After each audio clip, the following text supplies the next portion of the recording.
I love my girlfriend, but her fairytale princess style is starting to make me feel uncomfortable, and I don't know how to bring it up without hurting her. I, 24M, have been dating my girlfriend, 23F, for about 5 months now. We've known each other since college. We were casual friends back then, but we didn't start dating until she graduated. Things have been going really well between us.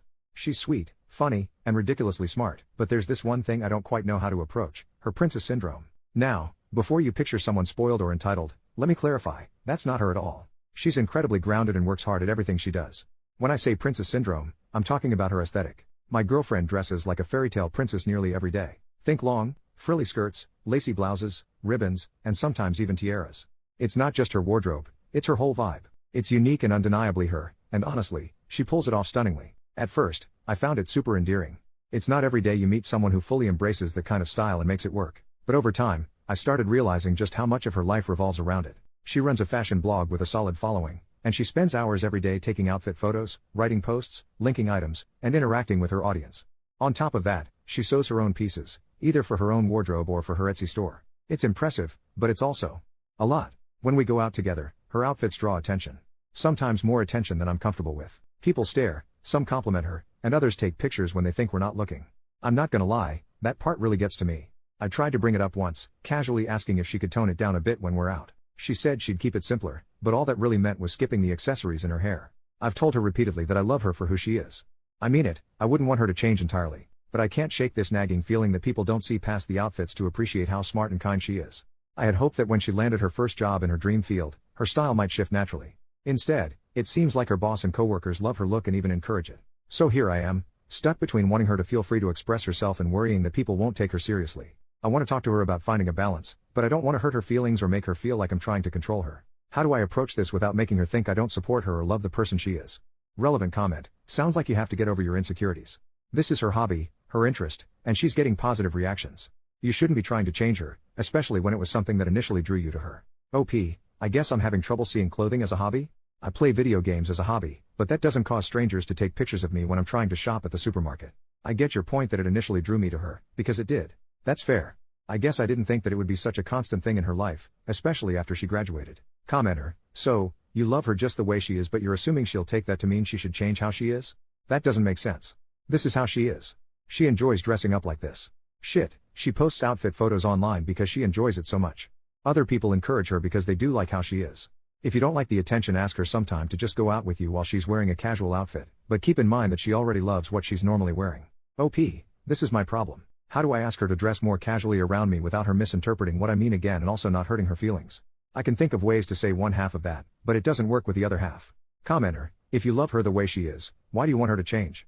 Just curious. OP, she doesn't need all the frilly stuff, she'd still look like a princess. And it's one thing for an artsy college student to dress alternatively, but she's a 23-year-old woman now. I feel like her clothing masks how smart she is and makes her appear shallow. Is it for attention? I do think it's an attention thing. She says she doesn't care about what people think about her, but she spends so much time on her blog, replying to comments and such. I kind of doubt it. She also has told me that she loves being approached by little girls while she's dressed up, which definitely makes me think it's about attention. She doesn't dress inappropriately by those standards, she is well groomed and doesn't show much skin. But is it appropriate to wear lacy dresses and flower crowns to the supermarket? Again, it attracts unnecessary attention. Update: 11 days later. I didn't plan on updating, but things changed. I realized from my last post that I needed to be more supportive, but also communicate on how she could dress down on certain occasions so we could both be comfortable. Well, I never got a chance to talk to her about it. Last week she called and wanted to stop by my apartment after work. When she got there I offered to make dinner, but she said she couldn't stay and we had to talk. I jokingly asked if she was breaking up with me, and she looked really guilty. You can see where this is going. We talked about how we were in different places in life and had different goals for the future. Well, she talked, but I agreed. It was a pretty amicable breakup, even though I felt blindsided. We agreed to stay friends. I've never been dumped before, and it's freaking awful. I'm having trouble with the whole social media thing post-breakup. I want a way to keep in touch with her, but as soon as her relationship status changed, all these alternative-looking guys have been liking her posts and commenting on her pictures. I don't think she's seeing these guys, but it still hurts. My friend already wants to set me up on a date too, but I don't know if it's a good idea. Relevant comment: fickle is the head that wears the flowered lace crown. It was never going to work out anyway.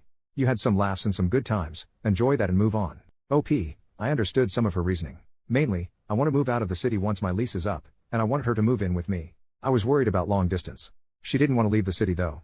She said something about me being controlling too, but I don't think that's the case at all. Update: 9 years and 8 months later, I stumbled across this account while going through an old email and was shocked to find I could still log in. What surprised me even more was the number of people who had reached out over the years. It's honestly a little embarrassing to relive this breakup almost a decade later. Looking back, it's clear we weren't meant to be. At the time, though, I think I was more upset about being dumped than about losing the relationship itself. Fast forward to now, I'm 33, married to an amazing woman, 31F, and we've been happily together for 4 years. Life is so different, and I've learned a lot, especially about supporting my partner's passions. My wife loves running and baking, and I do my best to encourage her in everything she enjoys. We also have a daughter who's about to turn 3, and one of my biggest hopes for her is that she feels free to express herself however she wants, within safe limits, of course. I do absolutely anything for my family. As for my ex, we're still loosely connected on social media. We don't talk, but we'll occasionally like each other's posts. She's married now, to another woman who also has a unique sense of style. It's not as frilly as my ex's old princess aesthetic, but her photos have this Anne of Green Gables vibe, definitely still unusual, but it suits her well. They live on a farm, and from what I can tell, she seems really happy. It's funny to look back and realize how much things can change in almost a decade. In the end, we both found happiness in our own ways, and I'm genuinely glad for that.